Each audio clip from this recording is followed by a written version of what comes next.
warahmatullahi wabarakatuh. Waalaikumsalam warahmatullahi wabarakatuh. Kembali lagi ke Benar Podcast bersama saya Diana Novianti dan dua pemateri kita kali ini yang sangat luar biasa. Sebelum kita masuk ke podcast, jangan lupa untuk subscribe, like, dan komen YouTube FKUB Banyumas. Oke, untuk podcast kali ini kita akan bahas terkait dengan peringatan Hari Pahlawan. Jadi nanti kita akan bahas tentang terkait dengan Hari Pahlawan, baik dari perspektifnya maupun nanti mungkin kita akan lebih kepada generasi mudanya, gitu. Karena kan sejarah dan generasi muda itu kan nggak bisa dilepaskan, kayak. Oke, tapi sebelum masuk ke apa itu sejarah, kita mau perkenalan dulu, monggo dari Bante, nanti kemudian jadi dengan Mas Ahmad. Halo, selamat berjumpa. Saya Biku Parija Nawaro dari Padepokan Astabrata dan kebetulan membina umat Buddha di wilayah Banyumas. Kurang lebih seperti itu perkenalan saya. Ya, lanjut ke Mas Ahmad. Ya, terima kasih. Salam Rahayu.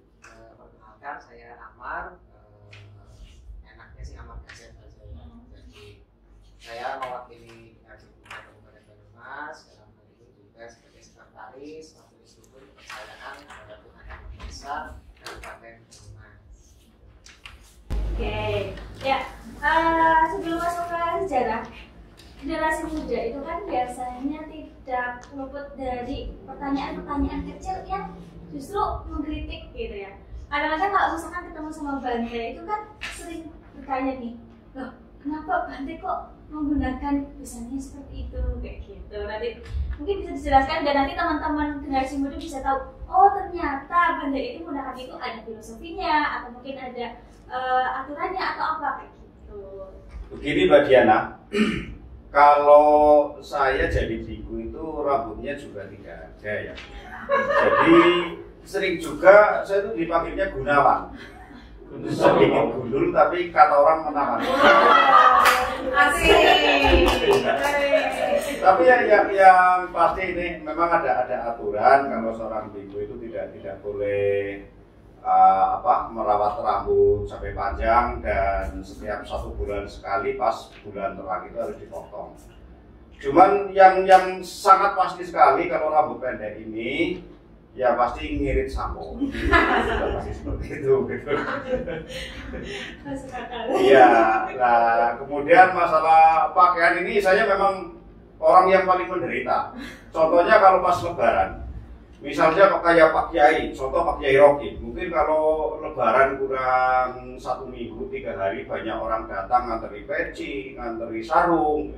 Justru saya paling menderita cari di pasar Wagil aja baju seperti ini nggak ada. Makanya menderita sekali. Tapi ya inilah yang namanya bentuk sarjana. Sarungan saja bisa kemana-mana. Jadi tidak perlu repot-repot, bahkan cukup sarungan saja sudah bisa kemana-mana. Tapi kalau warna ini memang warna kuning ini ada 5 warna yang bisa dipakai, di mana warna itu mengandung unsur warna tanah. Jadi ada coklat, ada sedikit kemerahan, ada sedikit kuningnya juga, gitu. Dan juga di pakaian ini, di jubah ini juga ada jahitan-jahitan yang menggambarkan kemakmuran dari sawah Magadha, simbol kemakmuran dari sawah Magadha di India dulu pada zaman kerajaan Magadha itu sendiri. Sehingga disimbolkan sampai sekarang. Makanya kalau jadi biku itu harus ada filosofi Jawanya juga ada. Orang-orang itu mesti harus bercita-cita kalau masih muda, harus bercita-cita yang luhur ini ada 3 hal.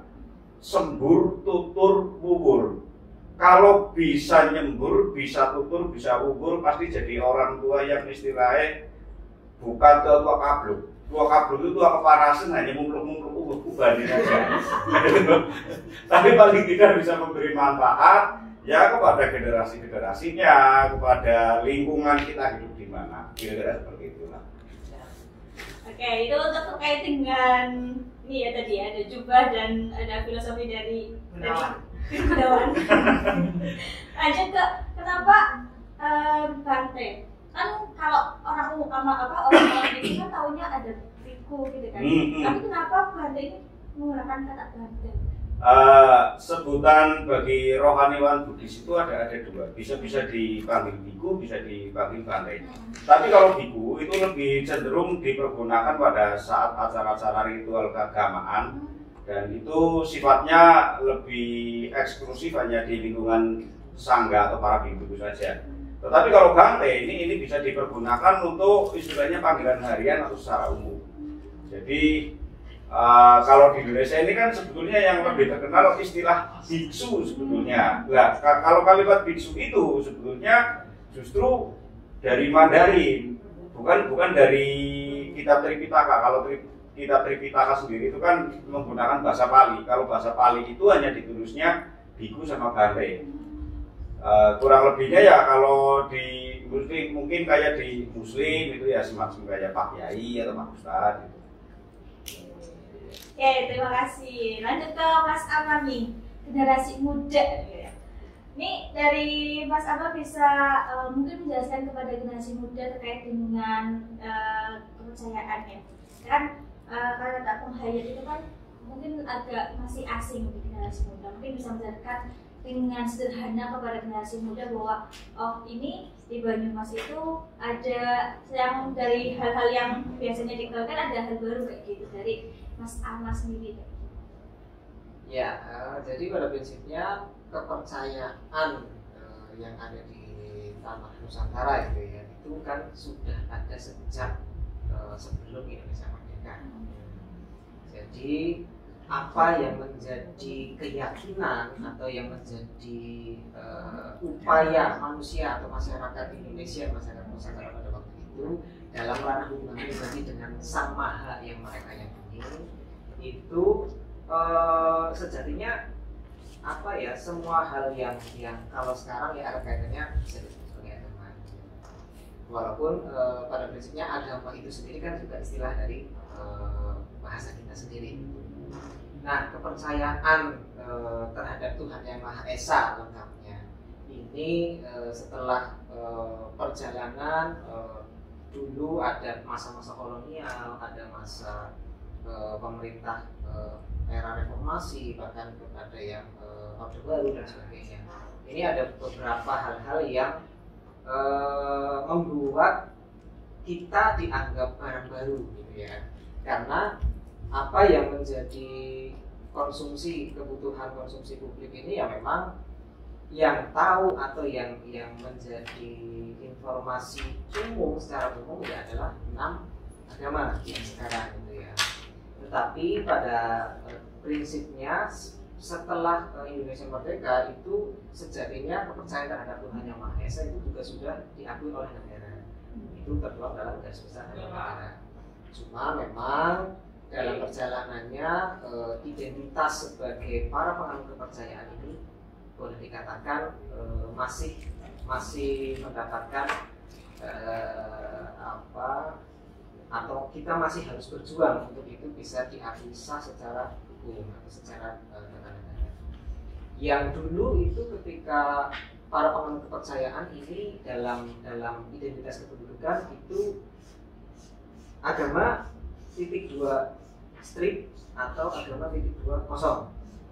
Ini bagi para pemeluk atau bagi para warga negara yang keyakinannya itu tidak diakui oleh 6 waktu itu masih 5 ya, masih 5 setelah masuk Konghucu jadi 6 agama.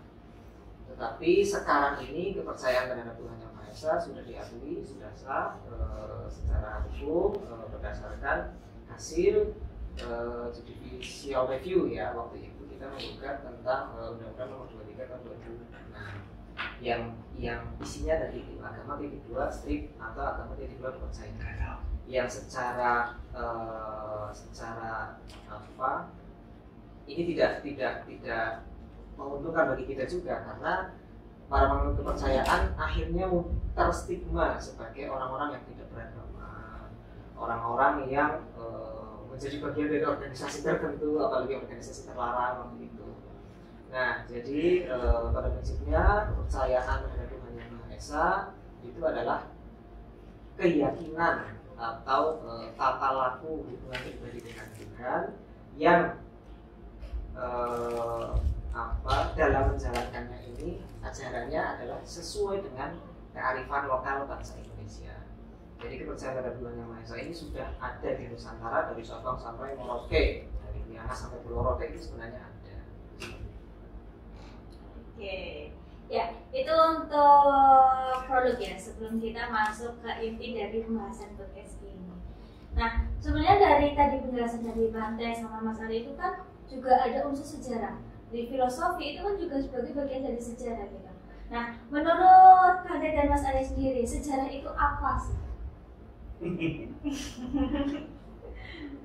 Sejarah itu kalau menurut saya ya suatu cerita peninggalan atau suatu fenomena peninggalan yang telah berlalu. Tetapi dari sejarah inilah kita itu bisa mengerti dari asal usul kita semuanya. Suatu contoh ketika kita lahir saja mesti tidak boleh melupakan bahwasanya itu lahir dari mana dan oleh siapa dilahirkan dan dari apa juga dilahirkan. Demikian pula kalau fenomena yang ada di Indonesia ini, saya justru cenderung untuk memaknainya ke dalam sebuah perjuangan di Indonesia sendiri. Bangsa Indonesia bisa ada sampai sekarang ini juga karena adanya sejarah, suatu perjuangan, suatu cerita masa lampau yang sehingga meninggalkan kita semuanya ini menjadi bisa hidup nyaman. Nah, maka dari sejarah ini sebetulnya yang paling sangat perlu dimaknai adalah semangat dari perjuangannya itu sendiri. Nah, maka dengan adanya sejarah-sejarah ini mestinya tidak boleh kita lupakan dan harus menjadi inspirasi kita semuanya sebagai warga negara dengan keberadaan bangsa Indonesia ini. Dan sampai saat ini pun sebetulnya kita semuanya juga masih dibutuhkan untuk berjuang. Karena kalau zaman dulu mungkin diceritakan para pejuang seperti kayak zaman Diponegoro pada perang, terus kemudian pada zaman kiai-kiai muslim dulu juga ada bambu runcing yang diberangkatkan bersama-sama dengan warga masyarakat.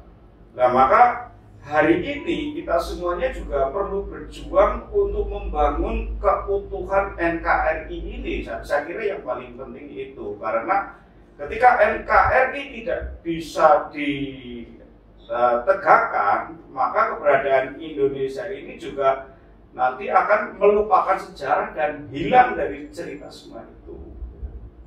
Makanya dengan adanya termasuk para pahlawan gitu. Nah, mereka itu adalah suatu pejuang-pejuang yang menyelamatkan kita semuanya sehingga sampai hari ini kita itu ada.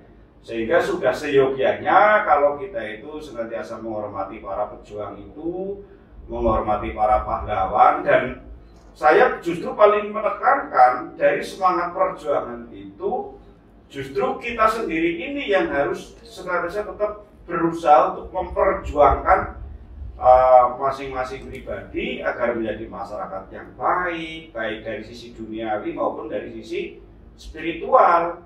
Karena tanpa didasari dengan spiritual yang baik, kita juga tidak akan mampu menegakkan keadilan yang baik pula. Karena jika kita tidak memiliki spiritual yang baik, niscaya pikiran kita pun akan diisi dengan kekotoran-kekotoran. Kalau kita sudah menjadi manusia yang kotor, bagaimana mau memperjuangkan orang lain, bagaimana mau memperjuangkan hak-hak orang lain, sementara kita sendiri bersihkan hal yang negatif.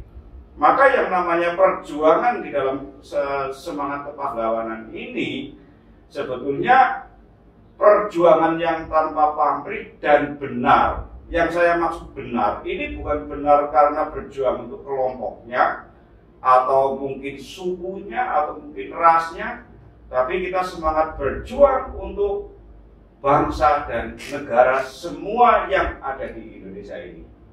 Kira-kira seperti itu. Untuk Mas Ya, pada prinsipnya sejarah itu kan merupakan peristiwa ya. Peristiwa di mana peristiwa ini kalau mau kita klasifikasikan ada peristiwa penting atau juga peristiwa yang sederhana atau peristiwa yang itu menjadi kebiasaan umum gitu ya. Nah, tetapi dari pemaknaan sebuah sejarah dalam konteks untuk sebuah sistem ya, itu adalah memang sebuah peristiwa-peristiwa yang penting. Peristiwa-peristiwa yang penting ini yang akhirnya menjadi sebuah cerita atau menjadi sebuah literasi yang itu bisa tertuang dari berbagai macam pola ya, baik itu mulai dari rontal atau yang lain-lain ya, atau relief di sebuah candi-candi seperti itu. Nah, peristiwa-peristiwa penting inilah yang akhirnya memunculkan sebuah istilah yang namanya sejarah. Nah, sejarah yang ada itu tidak terlepas dari sebuah peradaban. Nah, peradaban ini yang membuat nilai seberapa besar peradaban suatu bangsa itu sendiri itu tentunya tertuang dalam sejarah-sejarah. Nah, sejarah yang ada di tanah Nusantara ya atau negara Republik Indonesia ini memang masing-masing wilayah ini punya cerita-cerita tersendiri, di mana akhir-akhir ini pun juga kan banyak ditemukan dari relief atau candi-candi baik itu peninggalan dari kerajaan-kerajaan Pajajaran atau kerajaan Majapahit atau kerajaan-kerajaan yang lain ya.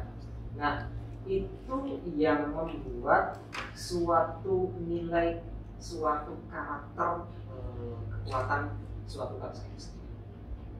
Nah, kembali lagi terkait dengan sebuah peristiwa bahwa dalam masa sejarah berdirinya Negara Kesatuan Republik Indonesia ini pun yang tidak terlepas dari peristiwa-peristiwa penting, baik itu mulai dari kerajaan sampai kepada sekarang kepada pemerintahan demokrasi. Nah, sejarah inilah yang sudah sewajarnya kita gali lagi, bahwa ketika suatu bangsa ini putus terhadap sejarahnya, ya sudah barang tentu kita juga akan kehilangan jati dirinya. Jadi terkait dengan sejarah itu tidak terlepas dari, kalau di dalam ajaran kepercayaan itu ada yang namanya istilah Santan Paraning Dumadi gitu ya, dari mana ini berasal.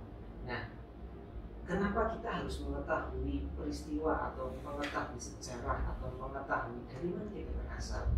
Tujuannya tidak lain tidak bukan adalah supaya kita bisa memahami keutuhan tentang diri kita pribadi, memahami tentang nilai-nilai sosial dan juga budaya yang ada pada setiap zamannya. Iya, serius sekali ya. Berkaitan dengan pengertian memang serius, tapi kalau ini secara mungkin dari pandangan paradigma, kemudian di era sekarang itu kan ada namanya generasi milenial. Udah banyak sekali teknologi yang luar biasa gitu, dan Indonesia sebagai salah satu negara dengan konsumsi internet khususnya itu paling tinggi gitu. Nah, terkait dengan tadi teknologi, generasi milenial dan sejarah, kalau mungkin banyak sekali persoalan-persoalan generasi milenial yang mereka itu kayak, lah buat apa sih kita belajar sejarah gitu kan. Tentu hal ini menjadi persoalan yang penting, bagaimana nanti ketika Indonesia ke depannya, sedangkan generasi milenial itu masih tidak ingin untuk belajar lebih tentang sejarah gitu. Nah, menurut Bante dan Mas Arya sendiri, persoalan-persoalan apa yang kalian itu kayak pahami dari generasi milenial sekarang ini terkait dengan sejarah? Di era milenial ini bisa dikatakan semuanya sudah hitam. Bahkan anak-anak sekarang kalau dibandingkan zaman kecil saya itu sudah berbeda jauh ya. Saya dulu waktu masih kecil kira-kira 12 tahun ke bawah, mau menghidupkan pesawat televisi saja itu pakai remote masih bingung. anak-anak sekarang 3 tahun sudah pinter menggunakan gadget dan lain sebagainya. Itu Upload YouTube. iya, sudah tahu YouTube. Bahkan saya punya keponakan, dia nggak begitu pintar nulis, maka kalau mau nyari sesuatu di Google atau di YouTube itu pakai ngomong, nanti langsung keluar judulnya. Tetapi kalau generasi kita tidak mengerti dengan adanya sejarah, itu nanti pengetahuannya menjadi pengetahuan karbit yang taunya hanya pada saat ini, tidak pernah memahami proses. Padahal apa yang namanya sejarah kalau kita pahami justru kita menjadi mengerti proses. Ketika kita mengerti proses, maka kita tidak bisa memandang remeh segala apapun. Contoh misalnya kayak lampu pijar. Kalau zaman dulu kita tahunya hanya lampu pijar, maka apa yang dikatakan bola lampu, ya mesti harus lampu pijar itu. Tetapi ternyata sekarang ada yang namanya lampu LED misalnya, berarti itu kan melalui proses suatu penelitian dan penemuan. Nah demikian pula terhadap suatu kondisi hidup ini juga berdasarkan sejarah ini kita juga harus mengerti dengan adanya proses-proses yang pernah terjadi melalui sejarah-sejarah itu, sehingga kita bisa menghargai tentang sisi kemanusiaan, sisi perjuangannya seperti apa, kita bisa menghargai. Tetapi kalau kita tidak tahu apa-apa, tahunya bahwa inilah air yang paling enak nih, ya sudah tahunya ini. Padahal di tempat lain kan ada juga, misalnya air legen, air kelapa muda juga enak juga. Tetapi kalau kita tidak mengerti dengan adanya sebuah proses, ya tahunya hanya itu saja. Maka dengan adanya era milenial ini, apa yang namanya sejarah, sebuah proses itu tetap harus dijadikan pembelajaran bagi mereka.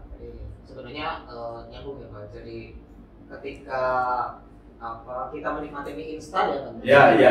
Ketika kita menikmati mie instan saja kan itu perlu proses, tidak sederhananya tidak langsung Ya. jadi kan seperti itu. Betul.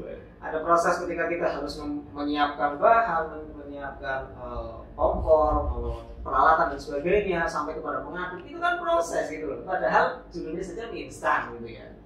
Jadi sedikit nyambung dari penjelasan Bapak bahwa terkait dengan generasi milenial ya, yang diharapkan jangan hanya generasi sekarang itu semuanya serba instan, walaupun pada faktanya memang semua apa yang sudah menjadi kebutuhan kita itu memang instan semua sekarang. Nah, yang perlu ke depan perlu diberikan edukasi kepada yang lain. Ya, saya sangat sepakat, proses ini yang bisa kita tulangkan. Prosesnya seperti apa? Proses terkait dengan bagaimana, kalau kita konteksnya sejarah ya, proses atau sejarah atau peristiwa yang terjadi itu minimalnya dari diri kita sendiri ya. Kalau tadi kita singgung dari konsep sangat paralel lingkungan itu ya, dari konsep kita diri kita sendiri. Nah, jadi terkait generasi milenial yang nanti akan terbentuk di tanah Nusantara atau di negara Republik Indonesia ini bisa memahami itu menjadi sebuah realita yang tentunya tidak terlepas dari proses-proses di belakangnya. Ya, kayak kalau misalkan di generasi milenial itu biasanya kita makan seblak, itu kan harus ada prosesnya dulu gitu ya, Iya. ada dari rebus kerupuknya, minyak gitu kan. Betul sekali. Gitu. Jadi intinya bahwa segala sesuatu yang instan sekalipun itu butuh proses gitu. Betul. Nah, proses itu adalah sejarah itu sendiri. Oke. Nah,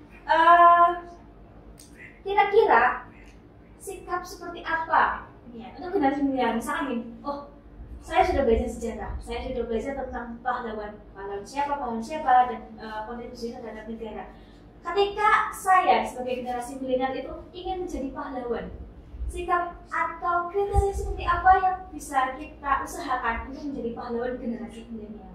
Iya, ini beberapa tahun yang lalu kebetulan kalau tidak salah Panglima ABRI itu mencanangkan apa yang namanya wajib bela negara. Itu saya sangat tertarik sekali dengan istilah itu ya, wajib bela negara. Karena kita hidup ini sebetulnya kan tidak hanya saya sendiri sebagai umat Buddha atau umat Islam, hanya umat Islam saja yang kepercayaan juga hanya kepercayaan saja, Tapi ternyata kita saja untuk di Banyumas ini sudah menyatu ya. Artinya kita itu sebetulnya makhluk sosial yang saling membutuhkan. Maka disitulah kita dibutuhkan untuk menjadi kunang-kunang.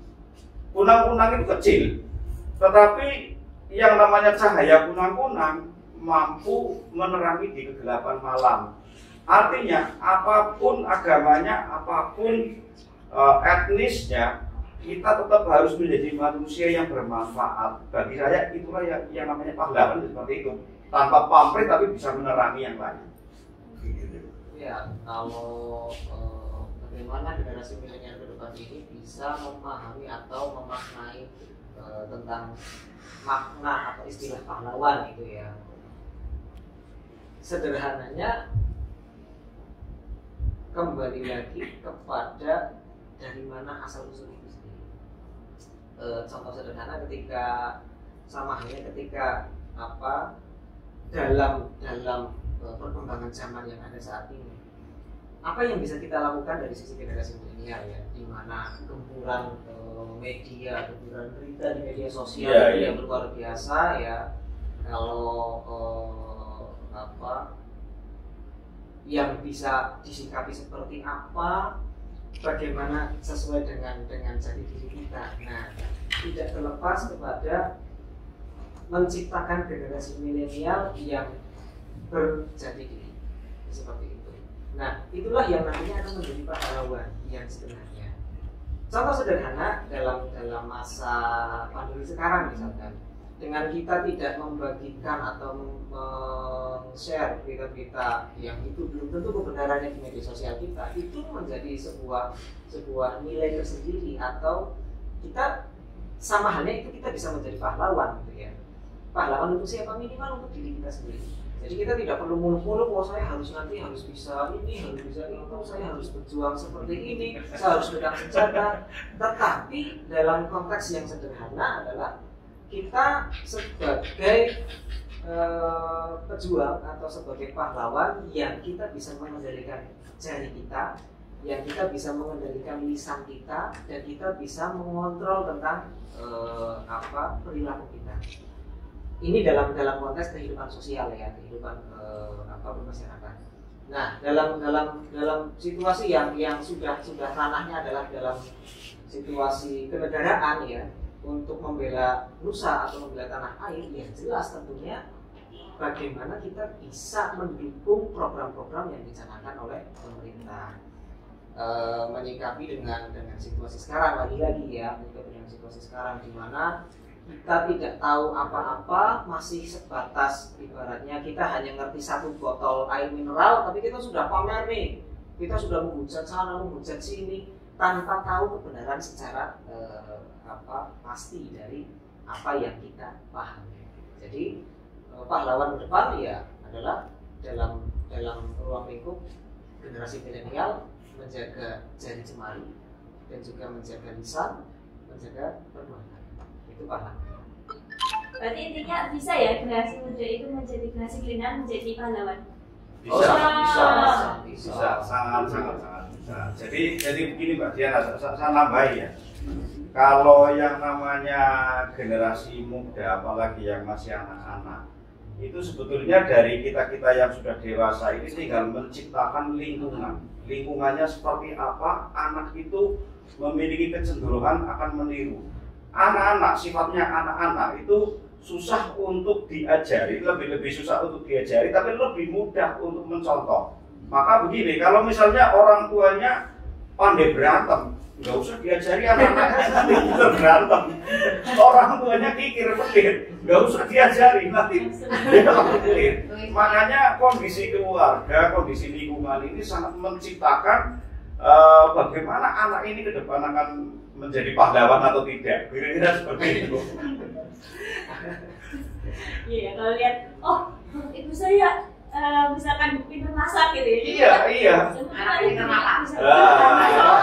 Anaknya pintar makan. Iya, makanya kalau orang tuanya itu dermawan, anaknya nggak usah diajari, pasti nanti juga akan jadi dermawan gitu. Karena sifat watak itu kan kena meniru ya. Iya. Jadi bukan diajari tapi justru meniru. Iya, karena prinsipnya kan manusia lahir sebetulnya kan baik-baik semuanya.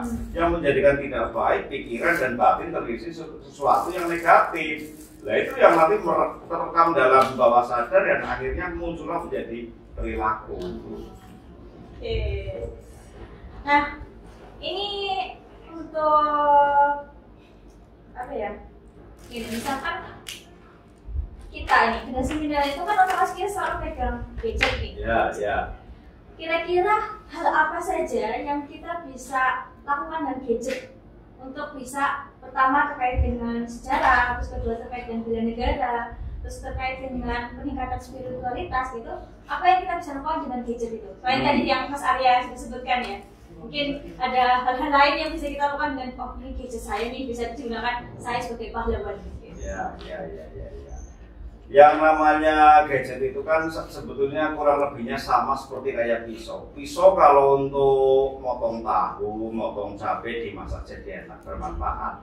Tapi kalau pisau itu dipergunakan untuk melukai seorang maka kan jadi masalah. Demikian pula gadget. Kalau misalnya dia mungkin pakai Facebook, pakai IG, terus di situ sering bikin status kalimat.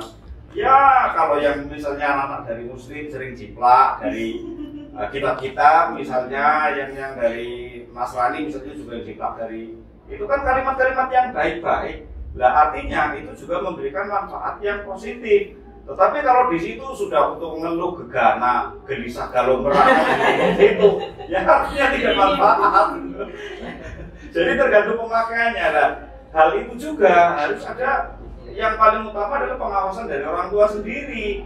Itu makanya saya kalau sepakat orang tuanya jangan membelikan pulsa untuk beli paketan, tapi pakailah WiFi. Artinya dia akan pakai gadgetnya itu kalau di rumah lebih terkontrol. Kira-kira seperti itu. Bukannya gelisah galau merana. Baca milenial sekali ternyata itu. Itu kan umurnya 17 tahun. Kalau lagi seperti ini jadi 17 tahun. Jadi ketika di luar mungkin Itu pas hidup. Itu dia pas pipi. luar biasa kan. Dari Mas Arya gimana nih? Ya, bagaimana generasi milenial memanfaatkan gadget gitu ya. Terus apa hal-hal yang menjadi kurang lebihnya sama seperti Mbak Taya tadi yang tadi Mbak Taya sampaikan. Secara realita memang gadget itu kan ada kalau kita dalam aturan tata norma ya ada baik ada buruk gitu ya. Yang baiknya ada di situ, yang buruk juga ada di situ. Itu sebuah realita yang sebenarnya. Tetapi bagaimana kita sebagai generasi milenial sebagai generasi muda ini yang harus bisa mengontrol, kita harus paham tentang diri kita dulu nih. Kita harus final dengan diri kita dulu. Jangan kita ibaratnya carkoni kalau bahasa sininya, jadi ngajar tapi ngelakoni gitu loh. Dualitas ini yang menjadi sebuah realita dalam rangkuman yang ada di dalam gadget. Ketika kita tanya, Mbak, ini nanti yang keluar apa misalkan, Mbak, cara bikin mie misalkan, itu semuanya ada di situ, informasi yang luar biasa. Nah, bagaimana kita bisa menyikapi gadget ini menjadi sebuah sebuah alat, kalau tadi Mbak sebutkan sebuah alat yang bisa memberikan manfaat gitu ya. Ya, tidak lain tidak bukan harus bisa memahami atau harus bisa membawa diri ya. Di mana kita harus memberikan berita ini, di mana kita harus membagikan peristiwa kita, tentunya ya jangan lebih-lebih amat lah gitu. Kalau promosi silahkan share aja, jangan terlalu wah ini nanti gimana atau wah saya seperti ini ya, itu memang tidak bisa terlepas ya, tidak bisa terlepas dari hidup pikuk dinamika kehidupan sekarang. Tetapi kembali lagi kita menyikapi gadget ini menjadi sebuah hal yang positif ya, tentunya generasi milenial yang kalau tadi anak saya sekarang pun juga sudah pegang HP, sudah pegang gadget gitu. Kan ini menjadi sebuah hal yang seneng ya, wah ini anak-anak sekarang ini udah canggih nih. Tetapi ada sisi lain yang menakutkan juga. Ada keberuntungan untuk saya Mas Amar. Nah, Nggak punya anak jadi nggak minta maaf. Udah kan kemarin bojo. ya, jadi apa ya, realita demikian ini yang tentunya kita harus benar-benar bisa mawas diri, kita harus bisa menyikapi itu secara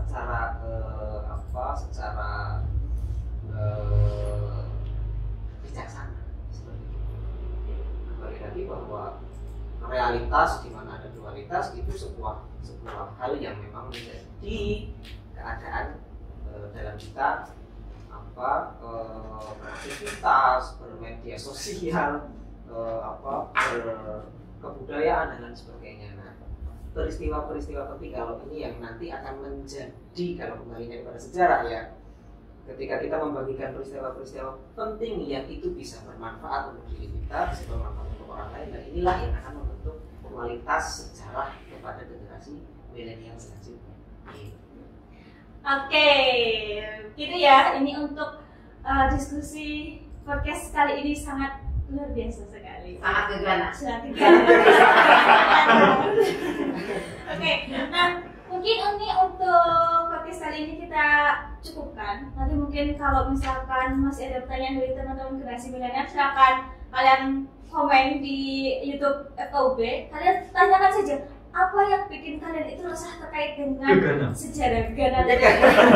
Nanti kita bisa cari tahu gitu ya. Nanti siapa tahu kita bisa bikin podcast yang berdasarkan dari pertanyaan teman-teman di YouTube. Oke. Mungkin untuk closing statement kali ini bahwa generasi milenial itu bisa jadi pahlawan. Tapi pahlawan menurut kekuatan dia sendiri gitu. Dengan hal-hal sederhana kayak tadi, mungkin posting di Instagram, Facebook, YouTube dan sebagainya. Tapi terkait dengan hal positif itu juga sebenarnya sudah menjadi pahlawan. Oke, sebelum saya tutup, jangan lupa lagi saya ingatkan kepada teman-teman semua untuk like, subscribe dan komen YouTube FKUB. Terus kita juga punya Facebook dan Instagram. Jadi jangan lupa untuk follow dan ikuti Facebook dan Instagram FKUB Banyumas. Oke, mungkin sekian dari saya. Apabila ada kesalahan saya mohon maaf. Terima kasih. Assalamualaikum warahmatullahi wabarakatuh. FKUB Banyumas, beda. Terima kasih. Terima kasih.